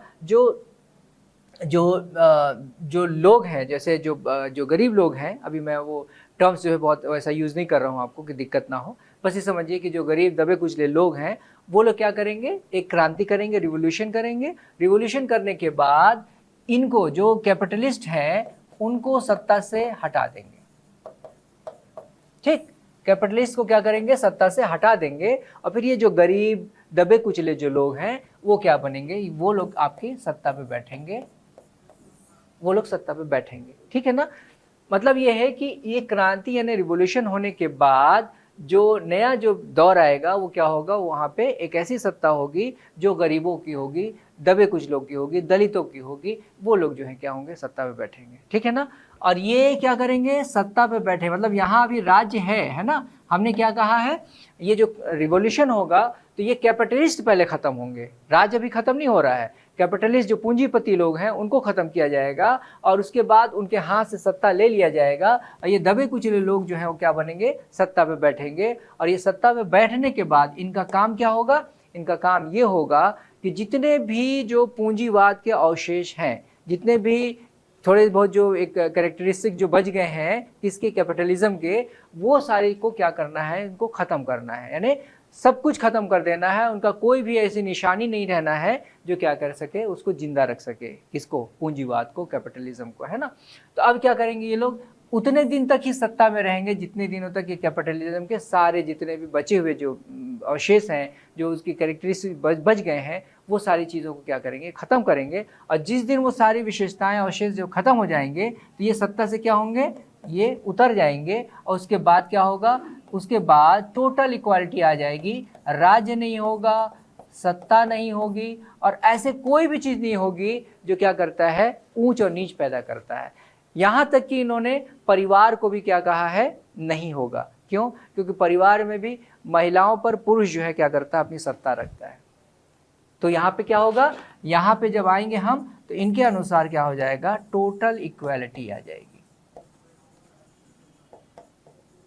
ठीक, मतलब ये हुआ कि अभी अगर वामपंथी दल या इस तरीके का कोई भी समाजवादी विचार का व्यक्ति ये कहता है कि जो बाजार है, बाजार को खुला नहीं छोड़ना है, सारी चीजें गवर्नमेंट के हाथ में होना चाहिए, इसका मतलब हम इस सत्ता के बारे में बात कर रहे हैं। ठीक है, यहाँ गवर्नमेंट क्या करेगी, बाजार को अपने कंट्रोल में रखेगी, जो गरीब दबे कुचले लोग हैं उनके लिए सब्सिडी देगी, उनके लिए विभिन्न प्रकार के स्कीम चलाएगी, मुफ्त में उनको खाना देगी, ये सभी चीज़ें करेगी। जबकि कैपिटलिज्म में क्या होगा, पूरी तरह से बाजार होगा, किसी के लिए कोई चीज़ मुफ्त नहीं होगी, है ना, सब चीज़ आपको मांग और आपूर्ति के नियम के आधार पर खरीदना होगा, ये सारी चीज़ें। अब यहाँ तक समझिए ज़रा कि कुछ ऐसे कैपिटलिस्ट जो कंट्रीज़ हैं जैसे यूएसए, अमेरिका है ना, तो अमेरिका को देखेंगे आप, वहाँ ओवर प्रोडक्शन अगर हो जाता है ना, ग्रेन्स का, अगर अनाजों का क्या होता है, ज़्यादा अगर पैदा हो जाता है तो उसको क्या है, किसी गरीब मुल्क को या गरीबों को नहीं देते हैं वो लोग, वो किसको दे देते, वो ले जाके वहाँ कहाँ फेंक देते हैं, ओशन में फेंक देते हैं, समुद्र में फेंक देते हैं। क्यों, क्योंकि मांग और आपूर्ति का जो सप्लाई और डिमांड के जो अगर बात कही जाए, अगर ओवर प्रोडक्शन हो जाएगा तो इसका मतलब सप्लाई बढ़ जाएगी, सप्लाई बढ़ जाएगी तो डिमांड के कंपैरिजन में सप्लाई बढ़ जाएगी तो रेट अपने आप गिर जाएगा ना। ठीक है, तो वो लोग ये सब नहीं करने देते हैं, ऐसा तक कहा जाता है। ठीक है, मेरी बात समझ में आ रही है थोड़ी बहुत अच्छे से, है ना।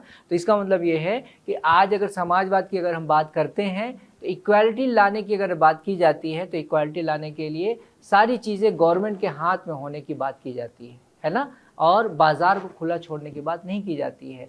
मतलब ये हुआ कि सरकार ही तय करे कि कौन सी चीज़ कितने की बिकेगी और गरीबों को कितने की मिलेगी, सरकार जो उनके लिए सब्सिडी जारी करेगी, कुछ चीज़ें मुफ्त में देगी, ये सारी चीज़ें करेगी। मतलब ये है कि आप इस तरीके से समझिए कि वहाँ पे इक्वालिटी लाना अगर उद्देश्य है तो वहाँ पे क्या होगा, अगर बाज़ार को पूरी तरह से खुला अगर छोड़ देते हैं तो वहाँ इक्वालिटी बढ़ेगी या घटेगी, घटेगी ना। मेरी बात समझ आ रही कि नहीं आ रही है। इसीलिए गवर्नमेंट का वहाँ पे क्या है, रोल बैक नहीं बल्कि उसके रोल को बढ़ाने की बात की जाती है। ये बात क्लियर हो रही है कि नहीं, हो रही है ना।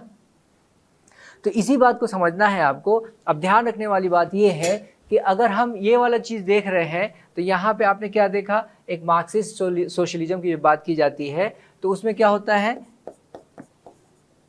अरे भाई ये पेन भी तो,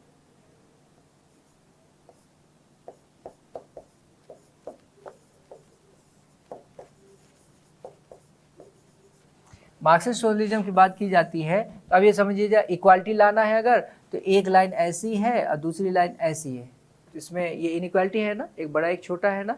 तो ये वाला जो अप्रोच है वो नेगेटिव है। नेगेटिव है का सेंस क्या हुआ, यहाँ पे क्या करेंगे आप, ये अगर बड़ा है तो इसको क्या करेंगे, काट देंगे, काट करके फिर इसको इसके बराबर कर देंगे। ये नेगेटिव अप्रोच है। अगर हम इंडिया की बात करते हैं तो इंडिया में जो सोशलिज्म की बात की जाती है वो क्या है, पॉजिटिव है। वो पॉजिटिव किस तरीके से है, दो लाइन है, अगर एक बड़ा एक छोटा है तो दोनों को बराबर करना है तो छोटी लाइन को बड़ा करके इसके बराबर करने की बात की जाती है। इसको बड़े को काटा नहीं जाता है, छोटे को बड़ा करके इसके बराबर किया जाता है। इसका मतलब क्या हुआ, ये पॉजिटिव सोशलिज्म है। बात समझ में आ रही कि नहीं आ रही है? तो भारत में जो सोशलिज्म की बात की जाती है वो पॉजिटिव सोशलिज्म है, जहाँ पे इक्वालिटी की बात की जाती है। साथ ही साथ हमारी इकोनॉमी कैसी है भाई, मिक्स इकोनॉमी है ना, जहाँ पे मार्केट को और गवर्नमेंट को दोनों को क्या किया गया है, इम्पोर्टेंट माना गया है और दोनों को मिलजुल करके काम करने की बात की गई है ना। तो इसीलिए क्या है कि इंडिया में जो है जो सोशलिज्म या समाजवाद की बात की गई है वैसा नहीं है जैसे रशिया में मार्क्स के द्वारा जो कहा गया था, निगेटिव कहा गया था। हमारे देश में क्या है, ये पॉजिटिव है। ये समझ में आया? थोड़ा बहुत लिख सकते हैं सोशलिज्म पे। अभी जब हम और आगे बढ़ेंगे ना तो हम आपको पूरा एकदम प्रैक्टिकल मैनर में सारी चीज़ें दिखाएंगे, ठीक है ना, तब आपको समझ में आएगा। ठीक है, अच्छा चलिए मैं जैसे आपसे एक एग्जांपल के तौर पे बोलूँ, इंडिया में अगर PSUs, पब्लिक सेक्टर यूनिट्स, सार्वजनिक क्षेत्र के जो उद्यम हैं, अगर हम इस्टेब्लिश कर रहे हैं तो ये समाजवाद की ओर बढ़ रहे हैं या पूंजीवाद की ओर बढ़ रहे हैं? हाँ, पब्लिक सेक्टर यूनिट समझते हैं ना, जैसे BSNL हो गया, गेल, भेल, ये सब जितने भी हैं वो अगर हैं, अगर हम उसको इस्टेब्लिश कर रहे हैं तो हम सोशलिज्म की ओर बढ़ रहे हैं या फिर हमारा तरीका जो सोशलिस्ट वाला है या कैपिटलिस्ट वाला है? नहीं। अगर ये कहिए कि पब्लिक सेक्टर यूनिट्स अगर बढ़ रहे हैं तो इसका मतलब गवर्नमेंट का उसमें क्या हो रहा है, रोल बढ़ रहा है ना। जब भी गवर्नमेंट का रोल बढ़ेगा तो हमेशा ध्यान रखिएगा वो सोशलिस्ट तरीका है वो, ठीक। और जब भी गवर्नमेंट का रोल बैक हो रहा है, यानी हर जगह से गवर्नमेंट जो है अपनी सारी चीज़ें जो है बेच रही है ना, मतलब जैसे मान लीजिए गेल ही है तो गेल किसी प्राइवेट ऑर्गेनाइजेशन को बेच दिया, एयरपोर्ट है किसी को बेच दिया, इस तरीके से वहाँ से गवर्नमेंट अपना सारा जो है रोल जो है हटा रही है। तो इसका मतलब ये हुआ कि हम क्या कर रहे हैं, अब कैपिटलिज्म की वाली चीज़ें ज़्यादा कर रहे हैं। ये बात पकड़ पाएंगे अब कि नहीं? अभी अगर कहें कि अगर मोदी जी सारी चीज़ें बेच रहे हैं, सारे PSUs बेच रहे हैं, तो इसका मतलब क्या हुआ, कैपिटलिज्म। मतलब ये हुआ कि जो मोदी जी की पार्टी है वो थोड़ा कैपिटलिज्म की ओर उनका झुकाव ज़्यादा है, ठीक। वहीं पे अगर वामपंथी पार्टी है, मान लीजिए मार्क्सवादी कम्युनिस्ट पार्टी है, अगर वो हो गई तो इसका मतलब ये हुआ कि वो पूरी तरीके से क्या करेगी, सारी चीज़ अपने कंट्रोल में ले लेगी, है ना। इसका मतलब वो क्या हो जाएगी, सोशलिस्ट हो जाएगी। अब कांग्रेस की बात करेंगे तो कांग्रेस में दोनों चीज़ों का शामिल होगा, मतलब वो क्या करेगी, वो पूंजीवादी यानी मार्केट को भी सहारा लेगी अपने विकास में और जो सरकार है उसके भी रोल को इम्पोर्टेंट बनाए रहेगी, यानी दोनों का बैलेंस, ठीक है। ये सब चीज़ समझनी होगी ना आपको। देखिए ध्यान रखिएगा, हम बात कर रहे हैं यहाँ पे तो लेफ्ट विंग, राइट विंग, है ना। तो यहाँ पे मार्क्सवादी कम्युनिस्ट पार्टी जो है वो क्या है, लेफ्ट विंग है, एक तरीके से वामपंथी पार्टी है ना। और आपका जैसे बीजेपी है तो वो क्या है, राइट विंग है ना। और इनके बीच में अगर बात करते हैं तो ये क्या है, आपका कांग्रेस है, ठीक है ना। ध्यान रखने वाली बात ये है कि अभी आपने समाजवाद और पूंजीवाद को अगर आपने समझा है तो इसका मतलब ये है कि आप बीजेपी की आइडियोलॉजी देख के समझ सकते हैं कि वो राइट विंग की है कि लेफ्ट विंग की है। मार्क्सवादी कम्युनिस्ट पार्टी का काम करने का तरीका, उसका जो पॉलिसी होगा उसको देख के समझ सकते हैं कि ये लेफ्ट विंग है कि राइट विंग है, समझ जाएंगे ना। कांग्रेस का कोई काम अगर हो रहा है तो भी आप समझ जाएंगे कि ये कैपिटलिज्म की दिशा में जा रहे हैं या फिर सोशलिज्म की दिशा में जा रहे हैं। तो जब ये सब चीज़ समझ में आने लगेगी, न्यूज़पेपर में आप गवर्नमेंट की कोई पॉलिसी देखेंगे तो आपको ये समझ में आ जाएगा ना कि हाँ सरकार की पॉलिसी जो है किस दिशा में जा रही है, क्या होना चाहिए। अभी थोड़ा दिन और पढ़ेंगे आप तो आपको ये समझ में आएगा कि एक्चुअल में क्या होना चाहिए और सरकार की पॉलिसी किस दिशा में जा रही है। मेरी बात समझ आ रही कि नहीं आ रही है? जैसे आमतौर पे हमारे देश को या किसी भी जगह की पॉलिसी की बात करें तो उसको क्या होना चाहिए, मॉडरेट होना चाहिए, मिडिल ऑफ द पाथ वाली बात होनी चाहिए। मतलब जिसमें क्या है, जो मार्केट है वो भी उसमें इंपॉर्टेंट हो और पब्लिक मतलब ये गवर्नमेंट जो है वो भी इंपॉर्टेंट हो, दोनों की इंपॉर्टेंस को लेकर चला जाए। जहाँ ज़रूरी हो थोड़ा सा मार्केट को ज़्यादा वेटेज देने की, वहाँ मार्केट को थोड़ा ज़्यादा वेटेज दे देंगे। जहाँ गवर्नमेंट की अगर ज़रूरत है तो अब जैसे मान लीजिए क्या है कि अगर कोरोना का वैक्सीन अगर लगाना है तो प्राइवेट सेक्टर उसमें अपना अच्छा रोल अदा कर पाएगा नहीं ना, वहाँ तो गवर्नमेंट ही करेगी ना, ठीक है। और इसी अलावा अगर बात करें, अगर ट्रेड की बात किया जाए, व्यापार की बात किया जाए तो गवर्नमेंट से ज़्यादा अच्छा कौन करेगा, मार्केट, बाजार, प्राइवेट सेक्टर। सही बात है ना। तो इसका मतलब क्या हुआ, इसका मतलब ये हुआ कि कहाँ पे क्या चीज़ ज़रूरी है। आप अब गवर्नमेंट की पॉलिसी को आप समझ सकते हैं कि नहीं समझ सकते, बात समझ में आ रही। अभी आज पहली दूसरी क्लास है, इसलिए बहुत ज़्यादा डिटेल में, बहुत ज़्यादा टर्मिनोलॉजी के साथ मैं नहीं पढ़ा रहा हूँ।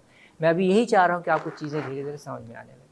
ठीक, तो समाजवाद, पूंजीवाद थोड़ा समझ में आया, थोड़ा बहुत। अभी हम आगे बढ़ेंगे तो आपको और डिटेल से मैं आपको बहुत अच्छे से समझाऊंगा, सारी चीज़ें विद एग्जाम्पल समझाऊंगा। अभी जितना आपको समझाना था मुझे लगता है कि एनफ हो गया ही। ठीक, आगे चले, चलिए थोड़ी चीज़ें और देख लेते हैं। कुछ कुछ एग्जाम्पल देखना चाहेंगे आप?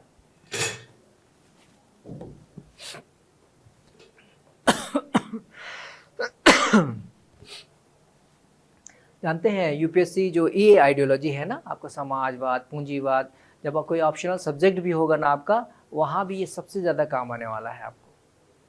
ठीक है, इसके अलावा आपका जीएस में बहुत सारे ऐसे क्वेश्चन रहेंगे जहाँ पे इस आइडियोलॉजी पे बेस करके आपसे क्वेश्चन पूछेगा। इसीलिए क्या है कि ये सब चीज़ें बिल्कुल आपको अच्छे से क्लियर होनी ही चाहिए। नहीं क्लियर होगी तो आप हमेशा क्या रहेंगे, कन्फ्यूजन में रहेंगे, क्या लिखें क्या नहीं लिखें। क्योंकि अब देखिए, अब आज जाने के बाद मैं चाहूँगा आपसे, ये चाहूँगा कि आज अगर जाते हैं तो न्यूज़पेपर, कौन सा न्यूज़पेपर पढ़ते हैं आप लोग? दैनिक भास्कर पढ़ते हैं आप? द हिंदू समझ में आती है? वैसा नहीं। देखिए, टेक्नोलॉजी जो है ना आपको सिर्फ असिस्ट करे, इतना ही ख्याल रखिएगा, आप उस पर डिपेंड मत हो जाइएगा। ठीक है, आप न्यूज़पेपर पढ़ेंगे तो अपने से न्यूज़पेपर हार्ड कॉपी या फिर ऑनलाइन भी पढ़ना चाहें तो पढ़ सकते हैं, लेकिन उसकी खुद से पूरा एडिटोरियल या आर्टिकल जो भी पढ़ रहे हैं आप अच्छे से पढ़िए। आप अपनी एनालिसिस को आपको डेवलप करना है। आप यूट्यूब पे देख रहे हैं, वो तो उनकी एनालिसिस आप ले रहे हैं ना रेडीमेड, तो आपकी अपनी पर्सनालिटी कहाँ डेवलप हुई क्या? आपकी अपनी सोच समझ डेवलप हुई क्या? नहीं ना। तो इतने जल्दबाजी क्या है, अभी छोटे छोटे बच्चे हैं आप लोग। तो इसका मतलब ये है कि आपको कोशिश ये करना चाहिए कि मैं अपने पैरों पर खड़ा हूँ। ये बहुत बड़ी कमी है बच्चों की। और आज जो टेक्नोलॉजी की वजह से जो आसानी हो गई है ना, उसकी वजह से बच्चों का बहुत ज़्यादा नुकसान हो रहा है। और ख़ास करके इस तरीके के रीज़न जो होते हैं ना, वहाँ पे जहाँ पे टीचर नहीं होते हैं, जहाँ पे समझने वाला कोई नहीं होता है, तो वहाँ पे फिर बच्चे मजबूरी में डिपेंड हो जाते हैं उस पर, लेकिन उससे उनका नुकसान ज़्यादा होता है। आपको अपने बारे में सोचना है कि मेरा डेवलपमेंट हो रहा है कि नहीं हो रहा है। आप किसी से उधार ले रहे हैं तो कहाँ आपका फिर डेवलपमेंट हुआ ही नहीं। न्यूज़पेपर पढ़िए, न्यूज़पेपर पढ़ करके आप आएंगे तो न्यूज़पेपर के क्वेश्चन भी आपके दिमाग में रहेंगे। जैसे एडिटोरियल आया है, आर्टिकल आया है, आपने वहाँ पढ़ा, आपको कुछ चीज़ें समझ में नहीं आ रही हैं, तो आप लेके अगले दिन पेपर आ जाइए मेरे पास। ठीक है, कि सर मैंने ये पढ़ा है, मैं ये सोच रही हूँ, क्या ये सही है, या फिर इसमें मुझे कुछ समझ में नहीं आ रहा है, मुझे थोड़ा सा बताइए कि इसमें मुझे क्या चीज़ निकालनी है और कहाँ कहाँ कैसे कैसे कोरिलेट करना है, कैसे यूपीएससी के क्वेश्चन बनते हैं। द हिंदू अभी तो आप नहीं समझ पाएंगे मेरे समझ से, क्योंकि नॉलेज इंडेक्स है नहीं अभी ना। द हिंदू बहुत मतलब, एक तो ये है कि फ्रेजल वर्ब उसमें बहुत ज़्यादा यूज़ होते हैं, एडवांस इंग्लिश का वो रहता है पूरा। तो एक उसका एकदम क्रीम जो एक क्लास है ना, वही हिंदू ज़्यादा पढ़ता है। आप भी उसमें शामिल होंगे, लेकिन पहले एक नॉलेज इंडेक्स बना लीजिए, उसके बाद ही, उसके पहले नहीं। ठीक है, तो थोड़ा सा अभी आप अगर समझ सकते हैं तो दैनिक भास्कर आप पढ़ लीजिए, आप है ना, दैनिक भास्कर पढ़ लीजिए आप। और बाकी ठीक है, दैनिक भास्कर ही पढ़िए। ठीक, तो थोड़ा सा पढ़ करके आइएगा, एडिटोरियल उसका आर्टिकल पढ़ के आइएगा, फिर उसके बाद हम लोग उसको और अच्छे से समझेंगे, ताकि हम अपनी क्लास से उसको कोरिलेट कर सकें। ठीक, समझ आई बात? तो आज बहुत टाइम नहीं बचा है कि मैं आपको कुछ लिखवा सकूं। अभी तो बहुत सारी चीज़ समझानी भी है ना, सारे टर्म्स अभी समझाने हैं, है ना। तो ये समाजवाद आपको समझ में आया, एक लेवल तक समझ में आ गया ना। ठीक, चलिए, तो थोड़ा सा इसी को यहाँ से जब आप जाएंगे घर ना, तो इसको सोचते हुए जाइएगा। आप घर में जाने के बाद इसके बारे में थिंकिंग करते रहिएगा। हाँ, वेरी गुड। फिर इसके बाद आपको क्या करना है, आपको ये सोचना है कि जो सरकार की, जो गवर्नमेंट की जो पॉलिसी है, उस पॉलिसी के बारे में सोचना है। अब आपको समझ में आएगा कि अच्छा, यहाँ तो ये थोड़ा सा कैपिटलिस्टिक थोड़ा सा अप्रोच ज़्यादा दिख रहा है, या यहाँ सोशलिस्ट अप्रोच ज़्यादा दिख रहा है। अब आप फिर क्या देखेंगे, उस ग्रुप को देखेंगे जिसके लिए वो पॉलिसी बनाई जा रही है। अगर मान लीजिए क्या है, किसी ट्राइबल एरिया के लिए कोई स्कीम बनाया गया है और वहाँ प्राइवेट ऑर्गेनाइजेशन को पूरी जिम्मेदारी दे दी गई है, तो ये बताइए, प्राइवेट ऑर्गेनाइजेशन तो सिर्फ प्रॉफिट और लॉस के लिए काम करता है ना, सर्विस वाला फीलिंग तो नहीं रहेगी ना वहाँ पे। तो अभी आप बताइए कि अगर वो सारा काम जो है, जो ट्राइबल एरिया के डेवलपमेंट के लिए है, उनके इंटरेस्ट के लिए है, तो अब ये बताइए कि वहाँ पे जो प्राइवेट सेक्टर है उसका ज़्यादा रोल होना चाहिए या गवर्नमेंट का ज़्यादा होना चाहिए? होना चाहिए ना। लेकिन प्राइवेट सेक्टर के रोल को भी वहाँ पे हम इग्नोर नहीं कर सकते हैं। जहाँ ज़रूरी है वहाँ पे प्राइवेट सेक्टर, और जहाँ पे ज़रूरी है वहाँ पे गवर्नमेंट। बात समझ में आएगी नहीं आई? अच्छे रहेगी। तो ये सब चीज़ समझना है। तो आज से ही हम लोगों ने एक कोशिश शुरू कर दी है समझने वाली। आज जाएंगे आप तो आज फिर से एक कोशिश करना है आपको, और इसी को ही आपको और आगे बढ़ाना है। ठीक, समझाई बात? तो आज से थोड़ा सा देखिए, ध्यान रखिएगा, मैं कितना अच्छा टीचर हूँ ये ज़्यादा इम्पोर्टेंट नहीं है, आप कितने अच्छे स्टूडेंट हैं ये ज़्यादा इम्पोर्टेंट है। यही चीज़ आपको सफल बनाएगी। ठीक, क्लियर? ज़्यादा पढ़िएगा थोड़ा, है ना, मेहनत कीजिएगा थोड़ा। ठीक है, चलिए मैं भी जाता हूँ, फिर दूसरी क्लास आपकी होगी अब शुरू। ठीक,